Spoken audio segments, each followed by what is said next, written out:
When you first start decluttering, it's always good to look for quick wins to get the ball rolling. Back in 2017, I started to research ways to save money, and I happened upon minimalism and decluttering. And I jumped in with both feet first, and that's typically how I tend to do stuff. I started decluttering different areas of our home, but I found that it was easiest to start with the areas where I was least attached to the items. So I would recommend when you're first starting to avoid these areas. Try to avoid decluttering other people's stuff. I know when I first decided I wanted to declutter our home, of course our minds always go to, what do we have a lot of? I know we have a lot of other people's stuff in our home, and we try to not want to deal with our things. So I would definitely recommend leaving everybody else's stuff alone in your home and start with your own things when you're beginning. I actually didn't even suggest for my husband to start decluttering his stuff until after I had decluttered all of my stuff and all of our household items for an entire year. And that is when I finally felt comfortable suggesting that I could help him go through his things if he was up for it. And of course he said, sure. He didn't really want to, but I was willing to help him. And so therefore we did it together. Avoid starting with sentimental things. The quickest way to slow down your decluttering process is to pull out all your sentimental items and then feel completely stuck on what you want to keep and what you want to let go of. So I definitely recommend wait to start decluttering the sentimental items until you've already got the ball rolling with all the easy stuff. Once I had my decluttering muscle very strong, I remembered I had a ton of stuff left at my parents' home. This was probably over a year into decluttering, and so I went to their home and dragged everything out, started to go through it. We're talking yearbooks, photos, stuff from when I was a child, all just stored in their upstairs closet, their extra bedroom. So I started to go through it, and if I hadn't made my decluttering muscle strong, I would have never got through this process, but I'm so happy that I did it when I did. Don't start with decluttering kid stuff. This may be one of the most frustrating things in your home, but to be honest, starting with kid stuff is a huge challenge because there's usually quite a lot. Before I found out about minimalism and decluttering, of course, I always felt the more toys you had, the better, because that means your kids would be entertained more. This was just my way of thinking, and a lot of the stuff that came into our home was either gifted to us or handed down to us. I pretty much said yes to everything. And so that's one thing I changed, was just stopping the things coming in before I even started decluttering my boys' stuff. And again, it's not your own stuff unless you are the kid decluttering, but it's hard to make the decisions on kid stuff, and it's much easier once you've got into the habit of decluttering and really spending some time paying attention to what your kids truly use and what they don't use before you start decluttering these items. I also would not recommend starting with decluttering photos. We're trying to focus on easy wins, and definitely decluttering photos can take a lot of time and mental energy because it brings up a lot of memories, and we don't want to make the wrong choices when going through photos. Can be sentimental, and they can also take a really long time because most of us have a ton of photos from years and years of printing out pictures or having pictures passed down to us from relatives. So I definitely wouldn't start here because this is a massive project to undertake. Don't start with really overwhelming projects. And I'm gonna be truthful, this is my garage behind me. I just want to pause here for 1 second as a side note and just mention that while I enjoy being extremely minimal and very organized, there are other people in my family who live here, and this is what they tend to do. If there's no plan in place, this is what our garage tends to look like. This is a project that my husband and I and my mom is going to help. We're all going to help tackle this project soon.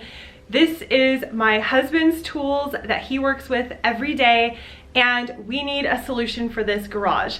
And so I would not suggest tackling this when you're first starting to declutter. Try to avoid all overwhelming projects that are really huge and save those until you've become really good at decluttering, organizing, and letting go of things that you don't need.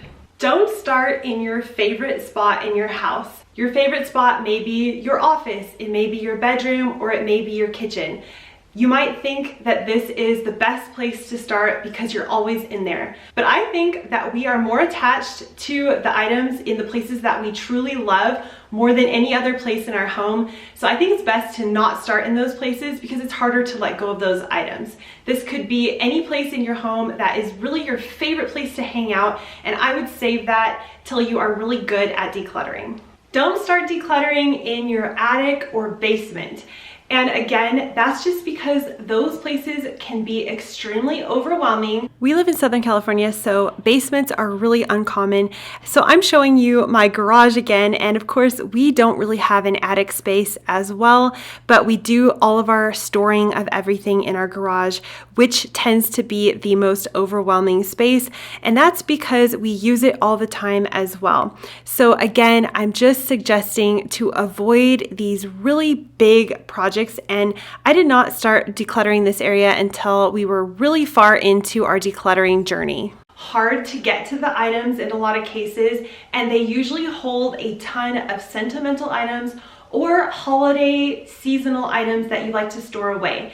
And by starting those projects, usually you want a lot of time and energy for those, and you want to be really good at making decisions and have your decluttering muscle really well formed before you take on those huge, overwhelming projects. This box brings me to Hobbies.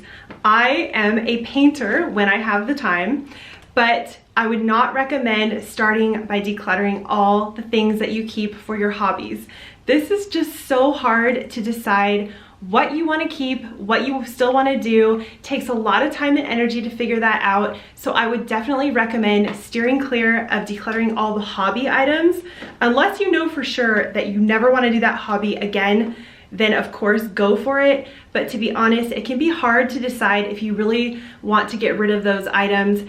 And so I would steer clear of this for a little while. Decluttering an office can be really hard because usually it's filled with paperwork and a lot of long-term decisions that need to be made. So papers that have been kept for years and years, old taxes that you're not sure what to do with, and it can take a lot of time to research what you need to keep when it comes to paperwork and what you're going to need for the future, what you no longer need, and that sort of thing. So I definitely think when you're decluttering your office, you need a lot of time and energy. So I would steer clear of starting with decluttering your office. And when we start decluttering, we really want to stay away from anything that can cause overwhelm and make us quit prematurely. And that brings me to clothing, which can also be an extremely hard thing to part with. I first started decluttering my clothes about 6 months into my decluttering journey.